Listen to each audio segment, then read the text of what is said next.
माँ को अपने बेटे और किसान को अपने लहलहाते खेत देखकर जो आनंद आता है, वही आनंद बाबा भारती को अपना घोड़ा देखकर आता था।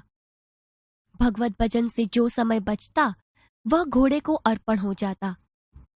वह घोड़ा बहुत ही सुंदर और बलवान था।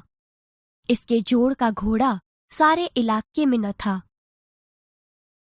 बाबा भारती उसे सुल्तान कहकर पुकारते, अपने हाथ से खरहरा करते, खुद दाना खिलाते और देख देख कर प्रसन्न होते थे।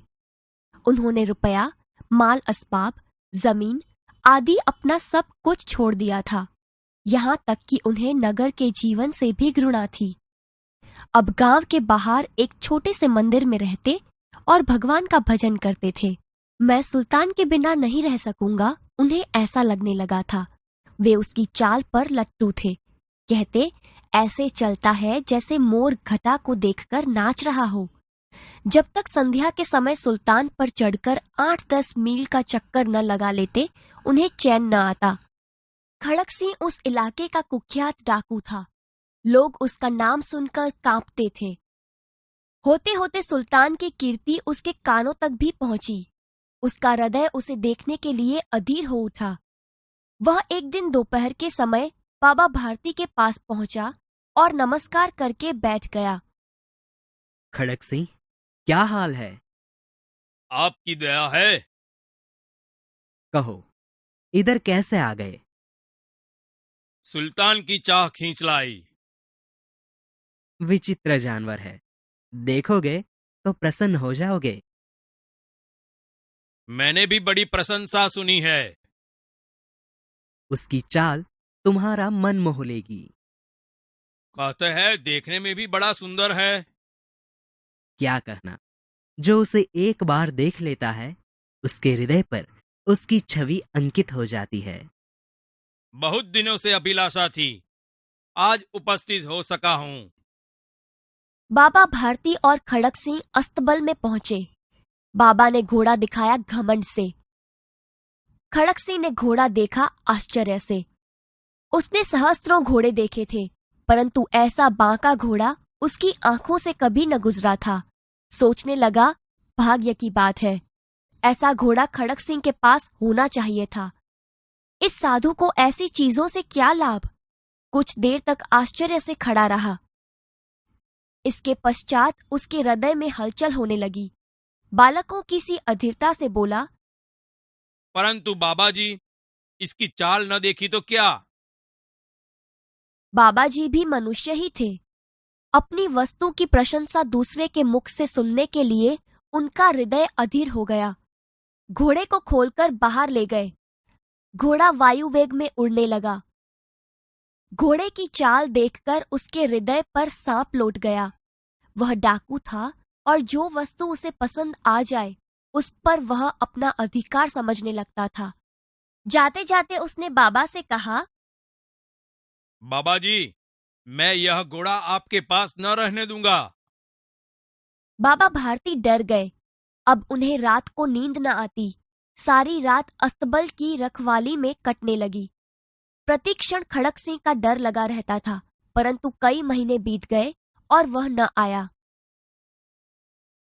यहाँ तक कि बाबा भारती कुछ असावधान हो गए। संध्या का समय था। बाबा भारती सुल्तान की पीठ पर सवार होकर घूमने जा रहे थे। इस समय उनकी आंखों में चमक थी, मुख पर प्रसन्नता। कभी घोड़े के शरीर को देखते, कभी उसके रंग को, और वह मन में फूले न समाते थे। ओ बाबा, इस कंगले की सुनते जाना। आवाज में करुणा थी। बाबा ने घोड़े को रोक लिया। देखा, एक अपाहिज वृक्ष की छाया में पड़ा कराह रहा है। क्यों, तुम्हें क्या कष्ट है? बाबा, मैं दुखियारा हूँ, मुझ पर दया करो। रामावाला यहाँ से 3 मील है, मुझे वहीं जाना है। घोड़े पर चढ़ा लो, परमात्मा भला करेगा। वहां तुम्हारा कौन है? दुर्गादत्त वैद्य का नाम सुना होगा, उनका सौतेला भाई हूँ। बाबा भारती ने घोड़े से उतरकर अपाहिज को घोड़े पर बैठा लिया और स्वयं उसकी लगाम पकड़कर धीरे धीरे चलने लगे। सहसा उन्हें एक झटका सा लगा और लगाम हाथ से छूट गई। उनके आश्चर्य का ठिकाना न रहा जब उन्होंने देखा कि अपाहिज घोड़े की पीठ पर तनकर बैठा है और घोड़े को दौड़ाए लिए जा रहा है। उनके मुख से भय, विस्मय और निराशा से मिली हुई चीख निकल गई। वह अपाहिज डाकू खड़क सिंह था। बाबा भारती कुछ देर तक तो चुप रहे। इसके पश्चात कुछ निश्चय कर पूरे बल से चिल्लाकर बोले, जरा ठहर जाओ। खड़क सिंह ने आवाज सुनकर घोड़ा रोक लिया।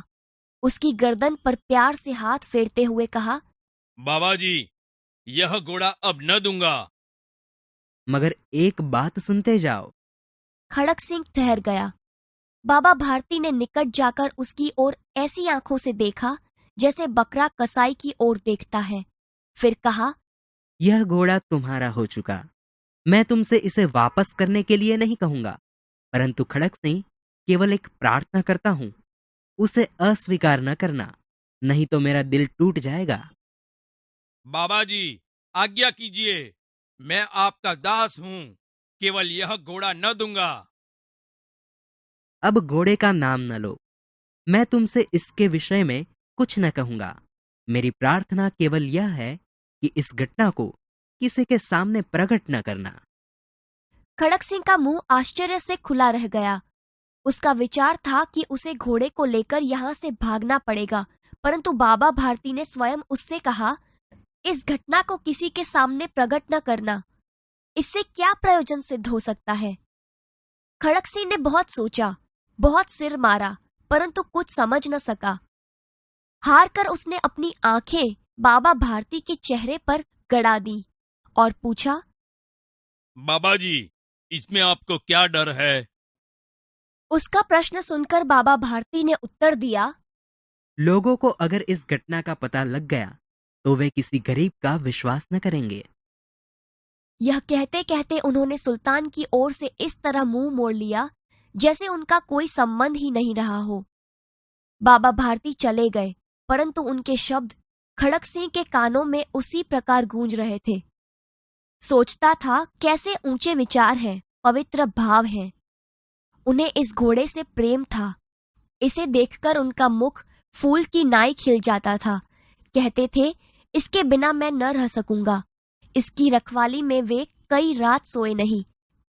भजन भक्ति न कर रखवाली करते रहे, परंतु आज उनके मुख पर दुख की रेखा तक दिखाई न पड़ती थी।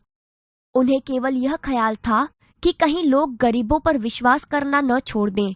ऐसा मनुष्य मनुष्य नहीं, देवता है। रात्रि के अंधकार में खड़क सिंह बाबा भारती के मंदिर में पहुंचा। चारों ओर सन्नाटा था। आकाश में तारे टिमटिमा रहे थे। थोड़ी दूर पर गांवों के कुत्ते भौंक रहे थे। मंदिर के अंदर कोई शब्द सुनाई न देता था। खड़क सिंह सुल्तान के बाग पकड़े हुए था। वह धीरे धीरे अस्तबल के फाटक पर पहुंचा। फाटक खुला पड़ा था।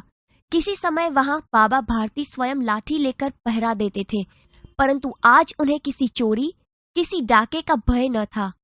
खड़क सिंह ने आगे बढ़कर सुल्तान को उसके स्थान पर बांध दिया और बाहर निकलकर सावधानी से फाटक बंद कर दिया। इस समय उसके आंखों में नेकी के आंसू थे। रात्रि का तीसरा पहर बीत चुका था। चौथा पहर आरंभ होते ही बाबा भारती ने अपनी कुटिया से बाहर निकल ठंडे जल से स्नान किया। उसके पश्चात इस प्रकार जैसे कोई स्वप्न में चल रहा हो, उनके पांव अस्तबल की ओर बढ़े, परंतु फाटक पर पहुंचकर उनको अपनी भूल प्रतीत हुई। साथ ही घोर निराशा ने पांवों को मन भर का बना दिया। वे वहीं रुक गए। घोड़े ने अपने स्वामी के पांवों की चाप को पहचान लिया और जोर से हिनहिनाया।